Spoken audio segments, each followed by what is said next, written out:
مرحبا يا الشاطئين العزيز، مرحبا يا الشوقين القلب الأمين.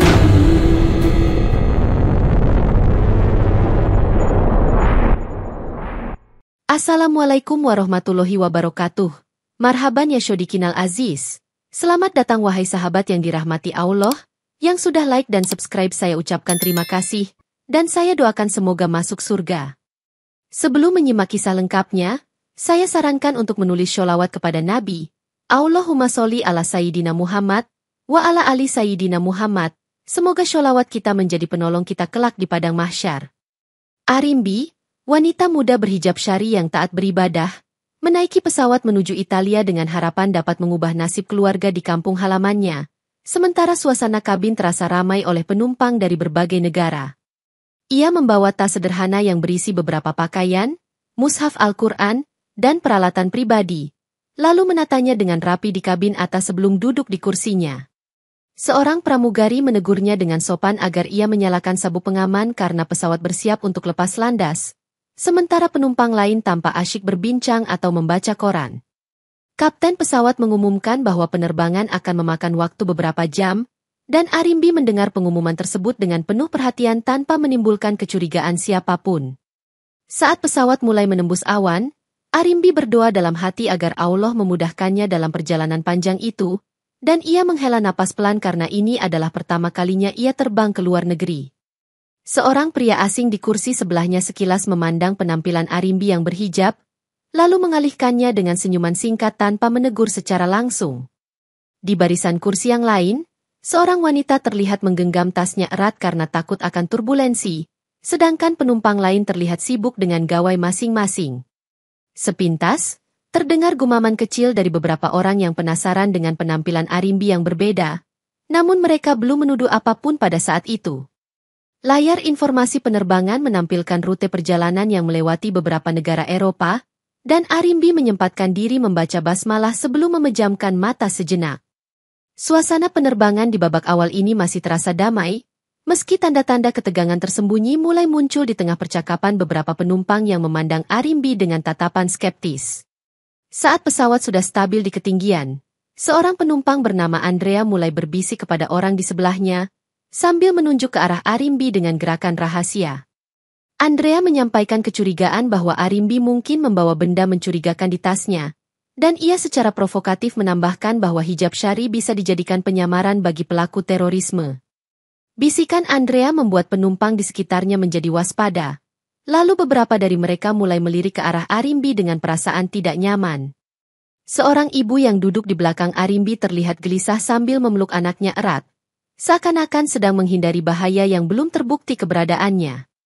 Andrea mengajak beberapa penumpang lain bergabung dalam diskusi singkat, dan mereka mulai berspekulasi tentang motif perjalanan Arimbi ke Italia, tanpa mau bertanya langsung kepada Arimbi. Salah satu penumpang menanyakan identitas Andrea, namun ia hanya menjawab bahwa ia adalah seorang warga Italia yang peduli akan keselamatan penerbangan internasional. Ucapan Andrea tentang jaringan teroris mulai menular ke telinga penumpang lain di barisan belakang, lalu suasana perlahan berubah menjadi tegang. Beberapa penumpang mulai memandang Arimbi dengan kecurigaan, sementara Arimbi masih tidak menyadari percakapan yang beredar di belakangnya, karena ia sedang menundukkan kepala dalam zikir. Seorang pramugara yang melihat gerak-gerik mencurigakan Andrea berusaha mendekat, tetapi Andrea segera mengalihkan topik pembicaraan dan bersikap seolah-olah tidak terjadi apa-apa. Fitnah mulai berakar dalam pikiran sebagian penumpang, menciptakan suasana genting yang siap meledak di tengah langit biru yang seharusnya damai. Saat bisik-bisik semakin merebak, seorang pria tua bernama Davide, yang dikenal oleh pramugari sebagai penumpang reguler, mencoba menenangkan penumpang dengan mengajak mereka bersikap tenang dan rasional. Davide, dengan nada suara lembut, menghampiri beberapa penumpang yang terpengaruh ucapan Andrea, lalu menjelaskan bahwa tidak seharusnya orang berprasangka buruk hanya karena penampilan. Melihat upaya Davide, Andrea menanggapinya dengan sinis, sambil berujar bahwa dirinya hanya ingin memastikan keselamatan semua orang dan bukan bermaksud menuduh sembarangan. Davide menoleh ke arah Andrea dan berkata, "Tolong jangan membuat kesimpulan yang dapat merugikan orang lain tanpa bukti kuat. Lalu ia menegaskan bahwa prasangka bisa berbuah fitnah. Seorang penumpang bernama Paolo, yang tadinya diam, menyatakan setuju dengan Davide bahwa setiap orang harus diperlakukan sama sampai terbukti bersalah. Andrea malah menuduh Davide ikut membela teroris, sehingga memancing emosi beberapa penumpang yang belum mengerti duduk persoalannya. Davide segera menengahi, mengatakan bahwa ia hanya ingin mencari keadilan dan ketenangan selama penerbangan, namun Andrea terus bersikap provokatif. Beberapa pramugara mencoba meredakan ketegangan dengan mengingatkan semua penumpang bahwa keamanan pesawat sudah di bawah kendali pilot dan kru profesional. Seorang pramugari berusaha menegur Andrea secara halus, tetapi ia kembali membantah dengan menyebut bahwa haknya sebagai penumpang adalah untuk mengemukakan kekhawatiran.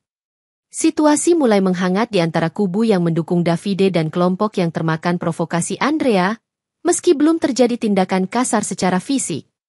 Melihat kegelisahan yang meluas, salah satu pramugari bernama Sofia mendatangi Arimbi dan meminta izin untuk memeriksa tas kabinnya, seraya menjelaskan bahwa hal ini demi keamanan bersama. Arimbi, yang kaget dengan permintaan tersebut, tetap mengizinkan karena ia merasa tidak punya sesuatu yang perlu disembunyikan. Lalu ia membuka resleting tasnya. Sofia mengeluarkan barang-barang Arimbi satu persatu, termasuk mushaf, sajadah kecil, dan charger ponsel. Namun tidak menemukan hal mencurigakan. Andrea menatap proses pemeriksaan itu dengan tatapan puas, seolah-olah menanti kegagalan Arimbi untuk membuktikan dirinya bersih dari tuduhan. Beberapa penumpang lain mulai ikut menonton.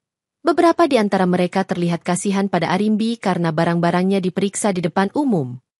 Davide ikut mengawasi pemeriksaan tersebut dan menegaskan bahwa tidak ada indikasi terorisme. Namun Andrea menyatakan bahwa tidak semua penjahat membawa benda mencurigakan. Sofia menutup kembali tas Arimbi dan meminta maaf. Tetapi tekanan sosial yang muncul akibat fitnah terlanjur membuat Arimbi merasa terganggu. Salah satu penumpang wanita dari bangku belakang mempertanyakan sikap Andrea yang tampak memaksakan kehendak. Namun Andrea kembali menjawab bahwa tindakannya dilakukan demi keselamatan bersama. Ketika Arimbi hendak menata kembali barang-barangnya, beberapa orang masih memandanginya dengan curiga, sementara Davide berusaha memberi dukungan moral dengan senyuman tipis. Pemeriksaan sepihak ini malah membuat ketegangan meningkat, karena Arimbi mulai dipandang sebagai sosok bermasalah di mata sebagian penumpang, padahal tidak ada bukti yang ditemukan. Arimbi duduk kembali di kursinya dengan mata tertuju ke jendela, sementara suasana sekitar terasa semakin panas oleh tatapan dan bisikan yang meragukan niatnya. Di sudut kabin, Andrea berbisik pada dua penumpang lain, menuturkan teorinya bahwa teroris perempuan sering menyembunyikan bahan peledak di balik pakaian longgar.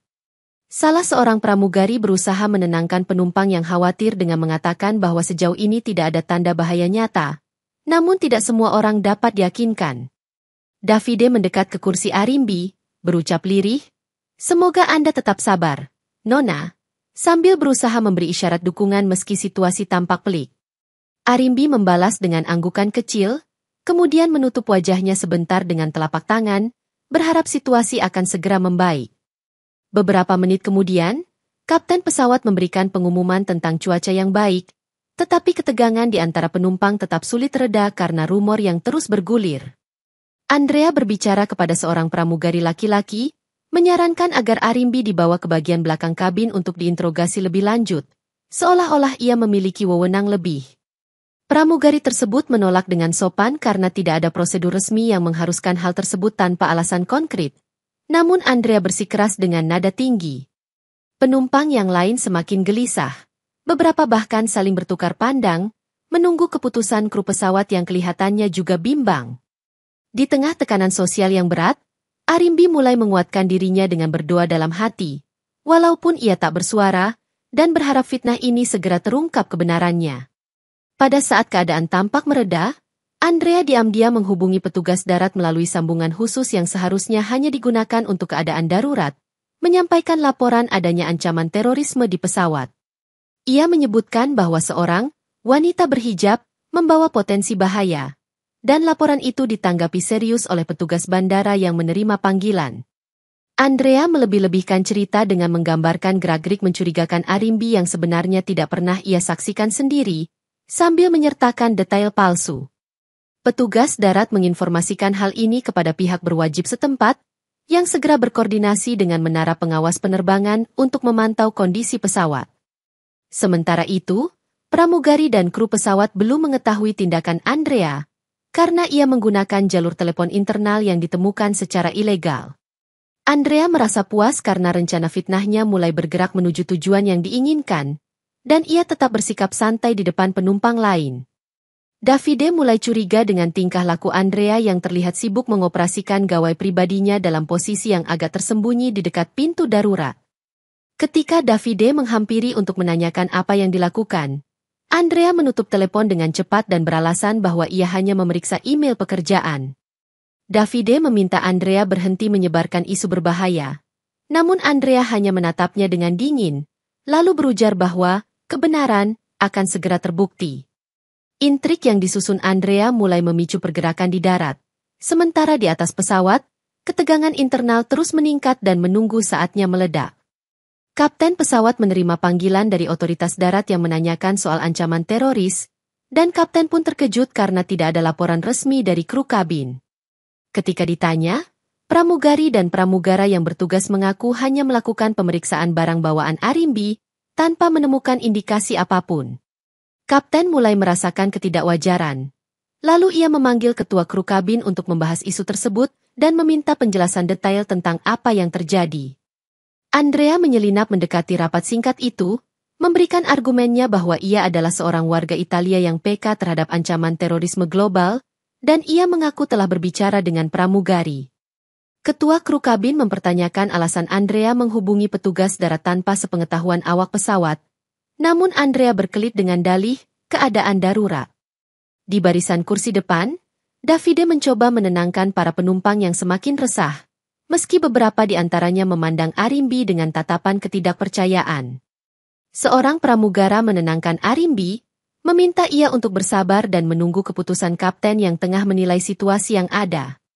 Andrea membuat suasana semakin memanas dengan berkata lantang, "Saya berhak merasa aman, dan wanita itu harus diperiksa lebih jauh sebelum kita semua menyesal," hingga menarik perhatian kabin. Arimbi tak kuasa menangkis tuduhan karena ia tak memiliki pengaruh apa-apa. Lalu ia hanya menunduk dan meneguhkan hati bahwa Allah Maha mengetahui kebenaran. Kapten akhirnya memutuskan akan mengambil tindakan tegas demi keamanan bersama, tanpa menyadari bahwa fitnah ini sebenarnya tidak berdasar dan hanya ulah provokator. Saat ketua kru kabin memeriksa rekaman CCTV kabin pesawat, ia melihat bahwa Andrea lah yang tampak berbisik-bisik dan menyebarkan isu tentang terorisme pada beberapa penumpang. Meski bukti itu mulai menampakkan bahwa Andrea melakukan gerakan mencurigakan, sebagian penumpang telah terlanjur termakan fitnah sehingga menolak mempercayai rekaman tersebut. Andrea menyuap seorang awak kabin bernama Matteo dengan sejumlah uang, agar Matteo bersaksi bahwa ia melihat Arimbi memasukkan benda mencurigakan ke dalam tas. Matteo menerima uang itu dengan enggan. Namun ia merasa tertekan karena Andrea mengancam akan memfitnahnya juga jika tidak menuruti permintaan tersebut. Davide mencoba menjelaskan kepada kru lain bahwa bukti yang lebih sah adalah hasil pemeriksaan langsung di tas Arimbi, di mana tidak ada barang terlarang ditemukan. Andrea menuduh Davide sebagai pembela teroris dan menyatakan bahwa bukti CCTV bisa saja direkayasa, sehingga suasana kembali memanas. Ketika ketua kru kabin mencoba meminta klarifikasi lebih jauh, Matteo bersaksi palsu dengan berkata bahwa ia melihat alat berbentuk mirip detonator di tas Arimbi. Arimbi terperangah mendengar tuduhan itu, namun ia tetap berusaha tenang dan menggelengkan kepala, sambil menegaskan bahwa ia tak pernah membawa benda semacam itu. Andrea menghasut penumpang lain agar mendesak kapten pesawat untuk mengambil tindakan tegas, menuntut agar Arimbi diamankan karena dituduh sebagai ancaman. Kebenaran mengenai siapa yang menjadi provokator masih tertutupi oleh kesaksian palsu Matteo, membuat situasi semakin genting dan menempatkan Arimbi dalam posisi berbahaya. Kapten pesawat, di bawah tekanan laporan dari darat dan kecemasan penumpang, mengambil keputusan untuk menyingkirkan Arimbi demi menghindari dugaan ancaman di penerbangan itu. Davide berusaha mencegah keputusan tersebut dengan menjelaskan bahwa tindakan semacam itu di luar nalar dan membahayakan keselamatan penumpang serta melanggar hak asasi. Namun, Andrea bersikeras bahwa keselamatan mayoritas penumpang harus diutamakan, dan ia terus mengulang kata teroris, seolah-olah itu adalah sebuah kebenaran mutlak. Seorang pramugari menangis menyaksikan peristiwa ini, karena ia tahu Arimbi tidak bersalah. Namun tekanan dari kapten dan provokasi Andrea sulit dilawan. Arimbi digiring ke bagian belakang pesawat dengan penumpang lain yang menatap tajam, seakan ia benar-benar terlibat dalam rencana teror. Andrea bersorak kecil dalam hati, merasa fitnahnya berhasil membawa pengaruh besar. Sementara Davide memprotes keras kepada kru, menuduh mereka melakukan ketidakadilan. Kapten menerima instruksi dari otoritas yang terlanjur percaya laporan palsu, sehingga keputusan untuk mengeluarkan Arimbi dari pesawat pun semakin mantap. Beberapa penumpang tampak bimbang. Ada yang mulai merasakan keraguan atas tuduhan tak berdasar itu, tapi suara mereka tertutupi oleh kepanikan kolektif. Davide menahan lengan pramugara yang hendak membuka pintu kabin, memohon agar mempertimbangkan kembali risiko membuang seseorang di ketinggian, namun perintah kapten sudah final.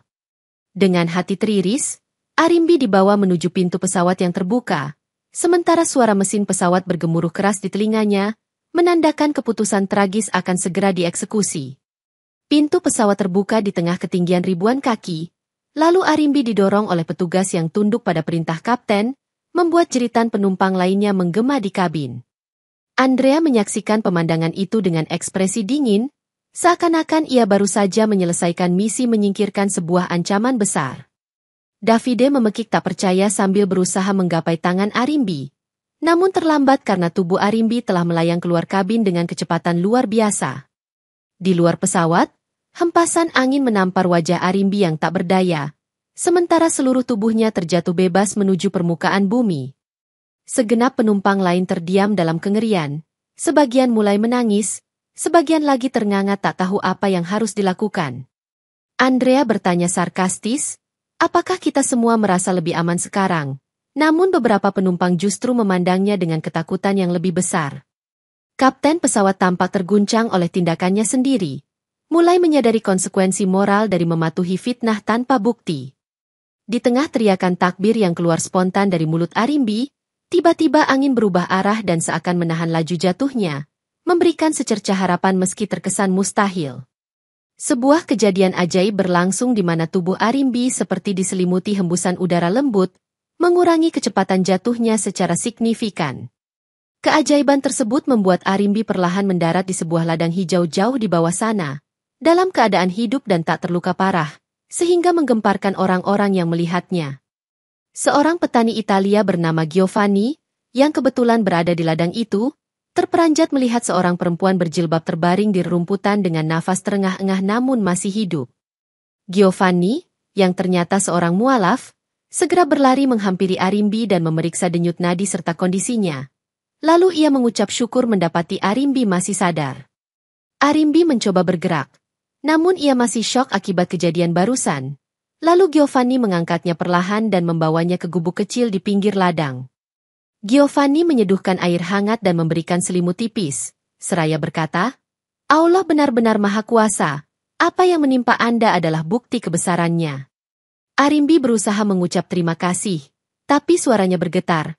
Lalu Giovanni menenangkan dengan berkata, tenanglah, Anda aman di sini. Suasana di ladang itu sunyi, jauh dari hiruk-pikuk kota, memungkinkan Arimbi mengumpulkan tenaga dan menenangkan pikirannya tanpa gangguan. Giovanni menutup pintu gubuknya dan mempersilakan Arimbi beristirahat, sambil berjanji akan mengabari pihak berwajib tentang keberadaan seorang korban jatuh dari pesawat. Arimbi mengangguk pelan, masih tak habis pikir dengan bagaimana dirinya bisa selamat, tetapi ia merasa yakin bahwa Allah lah yang menolongnya. Giovanni, yang juga memiliki latar belakang spiritual yang kuat, menjelaskan bahwa dirinya bersedia membantu apapun kebutuhan Arimbi selama di Italia. Keajaiban ini menandai permulaan baru dalam kisah Arimbi, sementara di tempat lain, pihak pesawat harus menghadapi konsekuensi atas perbuatan mereka. Sementara itu, pesawat yang ditinggalkan Arimbi mengalami turbulensi hebat akibat cuaca yang tiba-tiba berubah drastis, mengguncang penumpang dan awak kabin tanpa henti. Para penumpang panik, dan kapten mencoba mengendalikan pesawat sebaik mungkin, namun sistem navigasi mengalami gangguan yang tidak biasa. Andrea, yang tadinya bersikap arogan, mulai terlihat pucat saat pesawat kehilangan ketinggian. Lalu ia menjerit ketika panel instrumen menunjukkan peringatan bahaya. Beberapa pramugara berusaha tenang, tetapi mereka juga diliputi ketakutan ketika mesin kiri pesawat tampak bermasalah, menimbulkan getaran luar biasa. Davide melihat Andrea merapat ke jendela dengan wajah panik, dan ia berkata lirih, "Mungkin ini balasan atas ketidakadilan yang baru saja kita lakukan." Andrea menggerutu ketakutan, kemudian berusaha menyelamatkan diri dengan menarik masker oksigen, namun pesawat terus berguncang kencang. Kapten mengumumkan bahwa mereka akan berusaha mendarat darurat, sementara turbulensi semakin menggila dan menumpulkan rasa aman di benak seluruh penumpang. Andrea terseret oleh guncangan, lalu ia terguling menabrak pintu kabin, mengakibatkan lengannya terluka parah dan membuatnya merintih kesakitan. Beberapa penumpang menjerit memanggil nama Andrea, tetapi situasi terlalu kacau hingga tidak ada yang bisa menolongnya secara langsung. Di tengah kegaduhan, terbukti bahwa kebohongan dan fitnah Andrea tidak membuahkan kebaikan, melainkan justru berujung pada azab yang mulai dirasakan seluruh penumpang. Pesawat akhirnya mendarat darurat di bandara terdekat, di mana tim medis dan kepolisian setempat telah bersiap untuk menangani penumpang yang terluka dan memeriksa situasi keamanan. Andrea langsung dibawa ke rumah sakit terdekat karena cedera serius di lengan dan kepalanya. Sementara petugas keamanan mulai menggali informasi lebih mendalam tentang insiden di kabin. Davide menyerahkan bukti rekaman CCTV kepada pihak berwajib, menunjukkan bagaimana Andrea memulai fitnah dan menyuap awak kabin bernama Matteo. Matteo ditangkap, lalu ia mengaku terpaksa menerima uang suap karena takut diancam oleh Andrea dan khawatir akan keselamatannya sendiri. Investigasi cepat dari kepolisian menunjukkan bahwa laporan terorisme yang disebarkan Andrea tidak berdasar, dan fitnah tersebut memicu tindakan berbahaya yang berujung pada pembuangan arimbi di udara. Penumpang lain memberikan kesaksian bahwa mereka turut menjadi korban provokasi Andrea, sehingga mereka sempat menganggap arimbi sebagai teroris tanpa alasan jelas. Andrea, yang masih terbaring di ruang perawatan intensif, akhirnya diserahkan kepada otoritas untuk menghadapi tuntutan hukum atas laporan palsu dan penghasutan yang membahayakan. Kru pesawat, terutama kapten, juga diinvestigasi atas tindakannya memerintahkan pembuangan arimbi, dan mereka menghadapi ancaman penjara atas pelanggaran HAM berat. Berita tentang insiden ini menyebar ke media, mengguncang publik Italia dan memancing kecaman keras dari berbagai pihak yang menuntut keadilan bagi korban. Hukuman mulai menanti para penyebar fitnah, sementara keberadaan arimbi masih menjadi misteri bagi mereka yang tak menyangka bahwa ia selamat dengan keajaiban. Di sidang pengadilan yang diselenggarakan beberapa minggu kemudian, Davide muncul sebagai saksi kunci, memberikan keterangan rinci tentang fitnah Andrea dan ketidakadilan yang menimpa arimbi. Rekaman CCTV yang tak terbantahkan diperlihatkan di hadapan majelis hakim, menampilkan adegan Andrea membisikkan rumor kepada penumpang dan menekan Matteo dengan imbalan suap. Para juri tertegun melihat bukti visual yang jelas, dan pendapat umum berbalik mendukung pernyataan Davide yang sejak awal membela arimbi. Kesaksian pramugari Sofia, yang memeriksa tas arimbi, menegaskan bahwa tidak ada benda mencurigakan ditemukan, sehingga tuduhan terorisme benar-benar tidak berdasar. Pihak maskapai yang diwakili kuasa hukum mencoba membela diri, tetapi bukti kuat menunjukkan kelalaian fatal pada prosedur keselamatan dan pengambilan keputusan. Hakim menegur keras kapten pesawat karena melakukan tindakan sewenang-wenang tanpa verifikasi yang layak, sehingga membahayakan nyawa penumpang yang seharusnya dilindungi. Pengacara Andrea berusaha mengajukan pembelaan dengan mengatakan bahwa kliennya hanya merasa takut, namun rekaman panggilan darurat palsu membuktikan unsur kesengajaan fitnah. Sidang sempat memanas saat Andrea, yang hadir dengan lengan terbalut gips, mencoba berteriak bahwa ia difitnah balik, namun hakim meminta ketenangan dan menegaskan bukti-bukti yang ada. Majelis hakim menyatakan bahwa ada indikasi kuat perbuatan kriminal terorganisir, di mana Andrea memanfaatkan ketakutan publik terhadap terorisme untuk mencapai tujuannya. Putusan pengadilan masih menunggu keputusan final, tetapi keadilan mulai terungkap bagi arimbi, meski keberadaannya sendiri belum banyak diketahui halayak luas. Di sebuah kota kecil dekat ladang tempat arimbi mendarat, Giovanni mengantar arimbi ke rumah sakit terdekat untuk pemeriksaan kesehatan, memastikan ia tidak mengalami cedera internal. Dokter yang memeriksa cukup terkejut melihat kondisi arimbi yang relatif baik setelah jatuh dari pesawat, lalu memandang Giovanni seolah mencari penjelasan logis. Giovanni menjelaskan bahwa arimbi sempat dirawat sementara di gubuknya sebelum akhirnya dibawa ke fasilitas medis untuk memastikan keselamatannya terjaga. Berita tentang wanita berhijab yang selamat dari jatuhnya pesawat perlahan menyebar, menarik perhatian penduduk setempat dan wartawan lokal. Arimbi kemudian dijemput oleh komunitas Muslim di kota tersebut, di mana ia disambut penuh haru dan simpati oleh saudara-saudara seiman yang tinggal di Italia. Komunitas itu segera menggalang dukungan untuk Arimbi, membantu mengurus dokumen-dokumen serta memastikan perlindungan hukum bagi dirinya. Giovanni, yang juga aktif di komunitas Muslim setempat, memperkenalkan Arimbi kepada beberapa tokoh agama yang siap memberikan bantuan spiritual dan nasihat hukum. Arimbi bersyukur karena setelah melalui pengalaman mengerikan, ia justru bertemu dengan orang-orang baik yang menguatkannya dalam keimanan. Davide, yang mendengar kabar bahwa Arimbi selamat, segera menghubungi komunitas tersebut untuk menjumpainya dan meminta maaf atas ketidakmampuan menolong sebelumnya. Perjalanan baru Arimbi di kota kecil itu menjadi awal proses pemulihan dan pengumpulan keberanian untuk menuntut keadilan di pengadilan. Proses hukum yang intens berlangsung di pengadilan utama, di mana maskapai penerbangan akhirnya dinyatakan bertanggung jawab atas perlakuan tidak adil terhadap Arimbi. Pihak maskapai dipaksa mengakui kesalahan prosedur yang mengakibatkan Arimbi terancam nyawanya, serta kelalaian dalam menindaklanjuti isu terorisme tanpa bukti. Hakim memutuskan bahwa Arimbi berhak atas kompensasi dalam jumlah yang sangat besar, sebagai ganti rugi material dan imaterial atas tindakan yang melanggar HAM. Andrea divonis hukuman penjara karena menyebarkan laporan palsu, melakukan provokasi, dan mengancam keselamatan publik dengan fitnahnya. Matteo, yang menerima suap, dijatuhi hukuman lebih ringan setelah bersaksi dan menunjukkan rasa penyesalan di persidangan, sedangkan pihak maskapai menerima sanksi berat. Davide memberikan kesaksian terakhir, menyatakan bahwa Arimbi adalah sosok yang tidak bersalah dan telah membuktikan kekuatan keimanan di tengah fitnah. Media di Italia menyoroti kasus ini sebagai bentuk diskriminasi yang keterlaluan, memicu simpati luas terhadap Arimbi dan mempertanyakan ketakutan berlebihan terhadap hijab. Keputusan pengadilan disambut sorak bahagia di luar ruang sidang oleh simpatisan dan rekan-rekan Arimbi, termasuk Giovanni yang menunduk syukur. Pengacara yang mewakili Arimbi mengumumkan bahwa dana kompensasi akan segera ditransfer ke rekening Arimbi, memastikan masa depannya lebih terjamin. Putusan ini menjadi puncak keadilan bagi Arimbi, di mana kezoliman yang ia alami akhirnya terbalaskan dan kebenaran mulai diakui publik. Arimbi memilih untuk tetap tinggal di Italia sementara waktu, karena ia ingin menuntaskan beberapa urusan administratif yang berkaitan dengan kompensasi dan surat-surat keimigrasian. Giovanni mengajak Arimbi ke masjid terdekat untuk memperkenalkan budaya keislaman di masyarakat Italia, yang ternyata cukup berkembang dengan damai. Dengan dana kompensasi yang besar, Arimbi mengirimkan sebagian uang kepada keluarganya di Indonesia, memastikan mereka tidak lagi hidup dalam kesulitan ekonomi.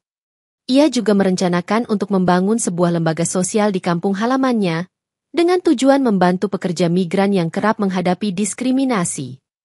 Davide, yang sering mengunjunginya, menyatakan keinginannya untuk belajar lebih banyak tentang Islam, karena ia terinspirasi oleh keteguhan Arimbi dalam menghadapi fitnah.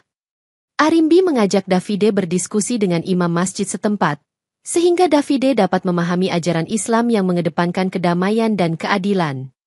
Kehidupan Arimbi di Italia perlahan stabil. Ia diterima dengan baik oleh warga setempat yang terkesan dengan perjuangannya menegakkan kebenaran. Giovanni menjadi seperti mentor spiritual bagi Arimbi, mendampingi setiap langkah adaptasi budaya dan memberikan nasihat berdasarkan pengalaman pribadinya sebagai mualaf. Dukungan moral dari komunitas Muslim lokal makin memperkuat mental Arimbi, dan ia mulai menata masa depan dengan harapan positif. Dalam kegetiran yang pernah ia alami, Arimbi menemukan pintu menuju kehidupan baru yang penuh kebajikan dan keberkahan. Arimbi menerima banyak undangan untuk berbicara di berbagai komunitas, di mana ia menceritakan bagaimana hijab dan identitas muslimahnya sempat dijadikan alasan fitnah terorisme. Di setiap kesempatan, Arimbi menegaskan bahwa kejadian tersebut tidak menyurutkan keimanannya, malah semakin menguatkan keyakinan bahwa Allah selalu menolong hambanya. Bersama Giovanni, ia merintis yayasan sosial yang memberi pendampingan hukum, pelatihan keterampilan, dan tempat tinggal sementara bagi para TKW yang mengalami masalah di luar negeri. Yayasan ini diberi nama Baitul Harapan, menggambarkan semangat bahwa setiap ujian pasti membawa harapan baru jika dijalani dengan sabar dan tawakal. Donasi mulai berdatangan dari masyarakat Italia, Indonesia, dan negara lain yang simpati terhadap kisah Arimbi, sehingga yayasan ini bisa berkembang cukup pesat.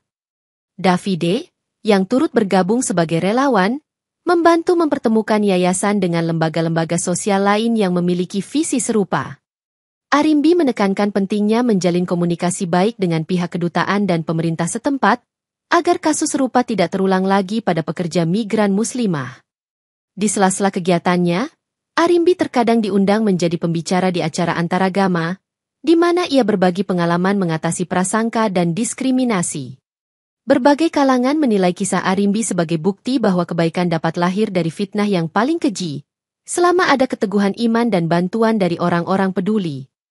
Hikmah yang tercermin melalui ujian berat tersebut semakin memantapkan langkah Arimbi untuk terus berbuat kebaikan bagi sesama. Dalam rangkaian kegiatan di yayasan, Arimbi sering bertemu dengan para pekerja migran yang memiliki kisah diskriminasi serupa, sehingga terbentuklah kelompok dukungan yang erat. Ia mendengarkan cerita seorang TKW asal Maroko yang pernah dianiaya majikan, lalu seorang TKW lain dari Tunisia yang mengalami perlakuan rasis di tempat kerja.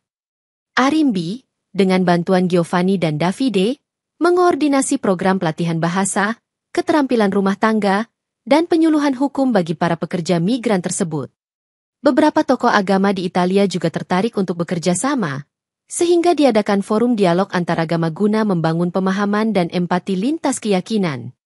Dalam salah satu forum, Arimbi menjelaskan bahwa Islam mengajarkan untuk berbuat baik kepada siapapun, seraya menunjukkan contoh pertolongan Giovanni yang didasari belas kasih universal. Seorang pendeta setempat berpendapat bahwa inisiatif Arimbi ini menjadi jembatan penting bagi kerukunan umat beragama di wilayah tersebut. Komunitas lokal mulai mengakui keberadaan Yayasan Arimbi sebagai mitra sosial, dan dukungan pun datang dari pemerintah kota yang mengapresiasi upaya mencegah konflik sosial. Media lokal memberitakan kegiatan dialog antaragama tersebut dengan sorotan positif, menjadikan Arimbi sebagai simbol perjuangan kebebasan beragama dan anti-diskriminasi. Kehadiran berbagai kalangan, mulai dari para politisi hingga aktivis HAM, memperluas jaringan dukungan bagi yayasan dan memaksimalkan dampak positif yang bisa diwujudkan. Dalam pertemuan-pertemuan ini, Arimbi menegaskan bahwa cobaan yang menimpanya telah berubah menjadi berkah, dengan munculnya gerakan solidaritas yang semakin besar. Di sebuah acara penghargaan yang diselenggarakan pemerintah Italia, Arimbi menerima penghormatan khusus atas kontribusinya dalam menguatkan solidaritas sosial dan memerangi diskriminasi. Dalam pidato singkatnya, Arimbi mengucap terima kasih kepada Allah atas segala keajaiban yang menimpanya, serta menyampaikan penghargaan pada Giovanni, Davide, dan komunitas Muslim Italia yang membantunya. Ia menekankan bahwa hijab bukanlah simbol teror, melainkan ekspresi ketaatan seorang muslimah, dan semoga masyarakat internasional memahami hal ini dengan pemahaman yang benar. Di barisan tamu undangan, Giovanni mengangguk bangga, sementara Davide berdiri memberi tepuk tangan panjang, menunjukkan dukungan tulus atas perjuangan Arimbi. Media menyiarkan momen penganugerahan tersebut, menyoroti bagaimana seorang TKW sederhana bisa menjadi penggerak perubahan dan inspirasi lintas negara. Pemerintah Indonesia mengirim ucapan selamat melalui perwakilan diplomatik, menegaskan bahwa Arimbi telah menjaga martabat bangsanya dengan membuktikan integritas moral di negeri asing. Setelah acara, Arimbi berjalan keluar gedung bersama rombongan pendukung, disambut oleh sorotan kamera dan ucapan selamat dari warga sekitar yang mulai mengenali kisah heroiknya. Seorang wartawan bertanya, "Apa rencana Anda ke depan?" Lalu Arimbi menjawab dengan mantap bahwa ia akan terus mengembangkan yayasan, membantu sesama, dan menyebarkan pesan damai. Malam itu, langit Italia cerah, seolah merayakan babak akhir dari fitnah keji yang dikalahkan oleh kebenaran, dan penantian panjang Arimbi untuk mendapatkan keadilan telah terpenuhi. Cahaya di langit seakan menjadi saksi bahwa kebenaran dan kasih sayang akan selalu muncul sebagai pemenang, menutup kisah penuh hikmah yang dialami Arimbi dalam perjalanan hidupnya.